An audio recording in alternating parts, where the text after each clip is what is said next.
নমস্কাৰ আপোনালোক সকলোকে স্মাৰ্ট ইন আছামৰ নতুন এটা ভিডিঅ'লৈ স্বাগতম জনাইছোঁ। অহাকালি অৰ্থাৎ 13 মে তাৰিখৰ পৰা জিএনএম নাৰ্ছিং এণ্ট্ৰেন্স এক্সামৰ কাৰণে অনলাইন এপ্লাই আৰম্ভ হ'ব। গতিকে অনলাইন এপ্লাই কৰোঁতে আপোনালোকৰ কি কি ডকুমেণ্টৰ প্ৰয়োজন হ'ব, লগতে আপোনালোকৰ কি কি ডকুমেণ্ট মেণ্ডেটৰী হয়, যিখন ডকুমেণ্ট আপোনালোকৰ নহ'লে আপোনালোকে হয়তো এণ্ট্ৰেন্স এক্সামত পাছ কৰিলেও পিছত এডমিশ্যন ল'ব নোৱাৰিব। সেই গতিকে আপোনালোকক আগতীয়াকৈ আমি জনাই দিম কোনখন ডকুমেণ্ট আপোনালোকৰ কাৰণে অতি প্ৰয়োজনীয় হ'ব, যাতে আপোনালোক যিসকলৰ সেই ডকুমেণ্টখন এতিয়া নাই আপোনালোকে বনাই ল'ব পাৰে। 80% কেণ্ডিডেটৰ সেই ডকুমেণ্টখন বৰ্তমান সময়ত আপোনালোকৰ নাই, কিন্তু আপোনালোকে এতিয়া বনাই ল'ব পাৰিব। চ' ভিডিঅ'টো শেষলৈ চাই থাকিব।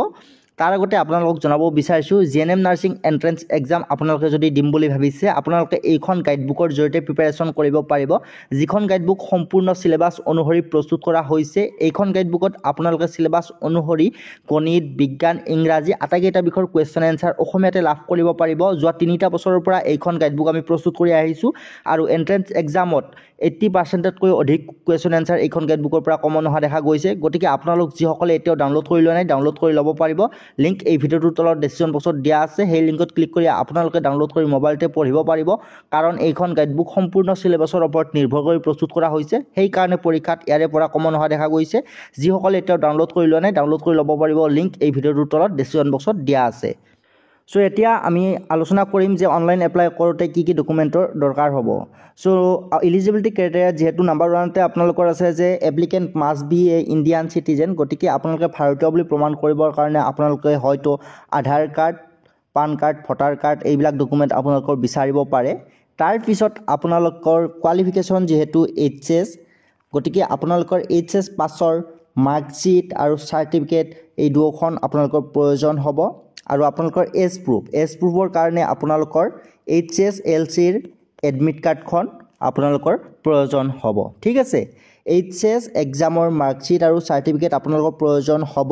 তাৰ উপৰি আপোনালোকৰ এজ প্ৰুফৰ কাৰণে HSLCৰ এডমিট কাৰ্ডখন প্ৰয়োজন হ'ব। ঠিক আছে, আৰু যিসকল আপোনালোকে ৰিজাৰ্ভেশ্যন কেটেগৰীত পৰে, OBC, MOBC, SC, ST, যিসকলে ৰিজাৰ্ভেশ্যন কেটেগৰীত পৰে আপোনালোকৰ সেই চাৰ্টিফিকেটখন আপোনালোকৰ প্ৰয়োজন হ'ব।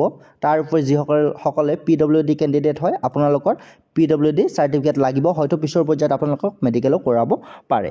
তাৰপিছত ইয়াত আপোনালোকৰ এটা অপশ্যন আছে যে আপোনালোকে মেডিকেলি ফিট হ'ব লাগিব। চ' মেডিকেলি ফিট চাৰ্টিফিকেট হয়তো আপোনালোকৰ এতিয়া নালাগে, যেতিয়া এণ্ট্ৰেন্স এক্সাম পাছ কৰিব তেতিয়া হয়তো আপোনালোকৰ মেডিকেলি ফিট চাৰ্টিফিকেট এখন লাগিব পাৰে।